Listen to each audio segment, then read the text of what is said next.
Before I go to the details of the bill, I think it's important just to reflect for a minute on what it is this bill pertains to. And it pertains to changing Australia's constitution. And that is not something that we should do lightly because of the role of the constitution in making Australia one of the most stable, prosperous and multicultural and united democratic nations in the world. It is a huge achievement, and the Constitution plays a large part in that. And so any proposal to change it should make sure that we have good governance, processes that do due diligence and inform people appropriately. In fact, the Australian Constitution Centre highlights, as part of their campaign to educate people about the Constitution, the 6 principles that the Constitution has underpinning it. And it says that the 6 foundation principles are democracy, the rule of law, the separation of powers, federalism, nationhood, and rights balanced by responsibilities. They go on to say that the daily processes within the institutions of government should always be in the public interest, and the principles which underpin the Constitution interact with each other, providing checks and balances. They protect the things we value as a community, such as fair go, religious tolerance and the freedom of political communication. So what powers does the minister have? Who keeps him or her within those powers? How are issues resolved within state and federal governments? What are your rights and who's defend them? What are your responsibilities as citizens of Australia? And 2 last points they make. How do we develop as a nation, and what is a parliamentary representative democracy? So these are the key principles, and these are the purposes of them as outlined by the Australian Constitution Centre. And I think it's important that we keep that in mind as we discuss this machinery bill, because what we're talking about is the integrity of a process that will change the document which is at the foundation of Australia's success as a modern, multicultural, plural, liberal democracy, where people with different views and backgrounds can come together and have respectful debate and work as a nation to drive prosperity and inclusion for all people. And that's something we have done successfully as a nation to date.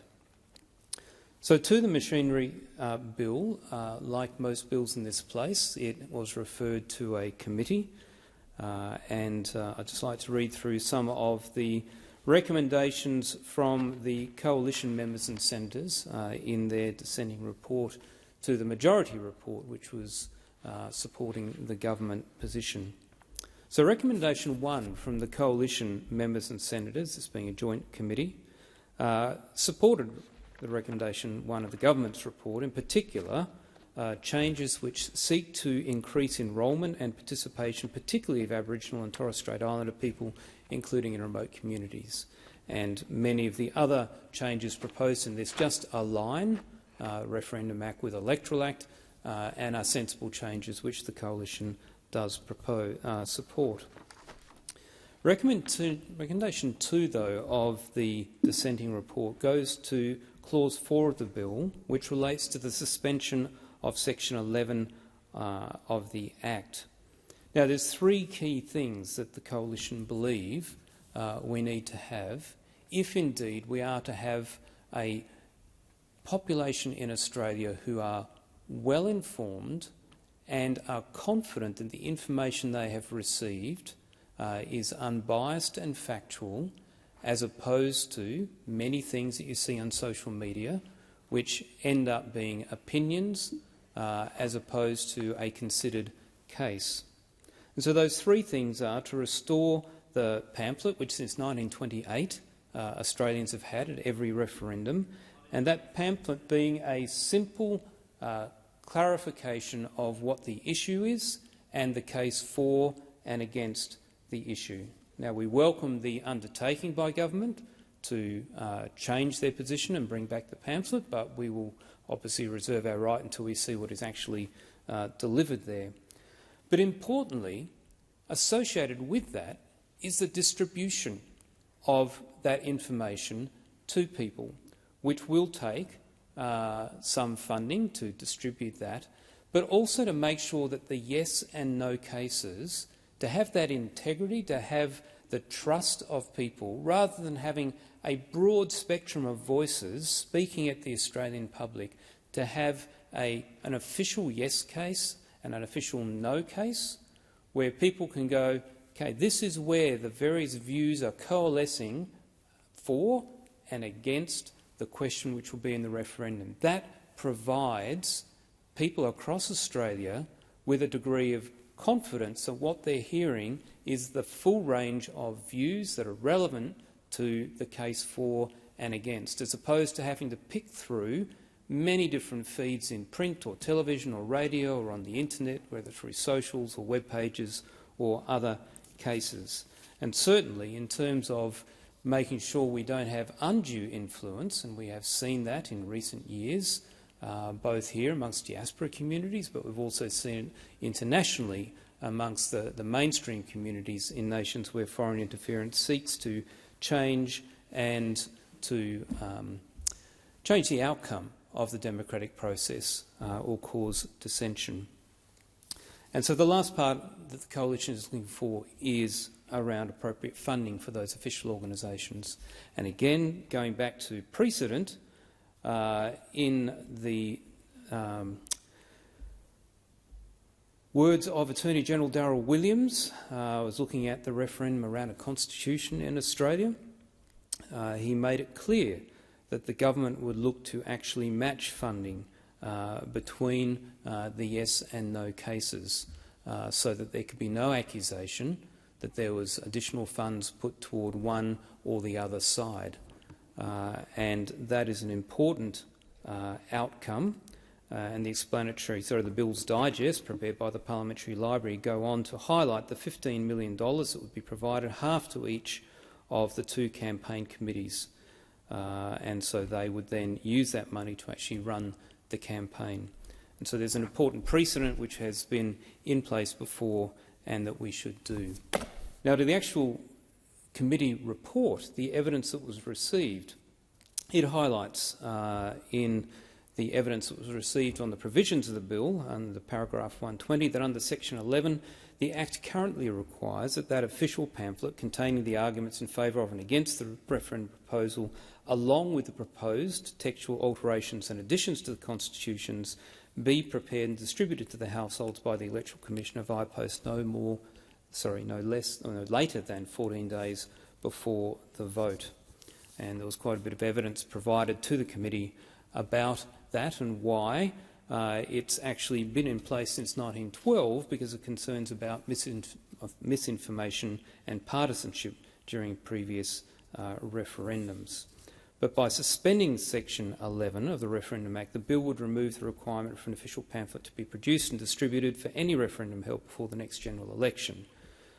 Instead, parliamentarians would choose how and when to engage with their constituencies, along with any other groups who wish to have a voice to influence the Australian public, leading, as I said, to that dissemination or that broad range of voices which the Australian public have indicated in the past sometimes leads to confusion. Hence the Electoral Commission during the inquiry highlighting the value that people place upon official information and how many people use the AEC's information in preference to that distributed by political parties or others as to how an election would run.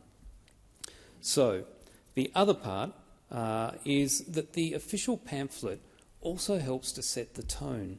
There's been a lot of concern raised about debates on sensitive topics in this nation, where people have raised concerns that the tone is going to become negative and people will be attacked. And to be honest, we even saw that in the chamber today, where there was a debate around a topic and accusations were made that people who had a different view were somehow racist or supported things which were not true. So the official pamphlet, some of the evidence to the committee said, helps to set the tone to the referendum by ensuring an open and fair exchange of idea in which no side is demonised. In fact, the Australian Human Rights Commission submitted that while it may be appropriate to modernise the form and the distribution of the pamphlet, it remains a valuable document which provides electors with the views of their elected officials. Now, the other part that I found interesting in paragraph 132 of the committee's report was that one of the witnesses was actually the Central Land Council. And so here we are having a referendum because the government's keen to introduce a voice for Indigenous people to Parliament. And here is the Central Land Council expressing concern that not providing a physical posted pamphlet in remote areas would leave some people, particularly older people and elders, without reliable access to information about the referendum, especially given the barriers to telecommunications access in some communities. And so I think it's telling that in actually seeking to implement the machinery provisions, surely we should actually be listening to people from remote communities who are calling for a particular outcome. And so we would encourage the government to follow through on their commitment to reintroduce the pamphlet, but also the funding to those official yes and no cases. There was also evidence given to the committee in paragraph 138, which I think is sound, in that the official pamphlet should also be distributed through other means. Yes, we can print it and send it, but that information can then be distributed in audio format into, for example, Aboriginal languages or other languages for groups within Australia for whom English is a second language. And also the Central Land Council suggested that the pamphlet could be displayed in public places, as well as clearly there's television, radio and other forms of internet that could occur.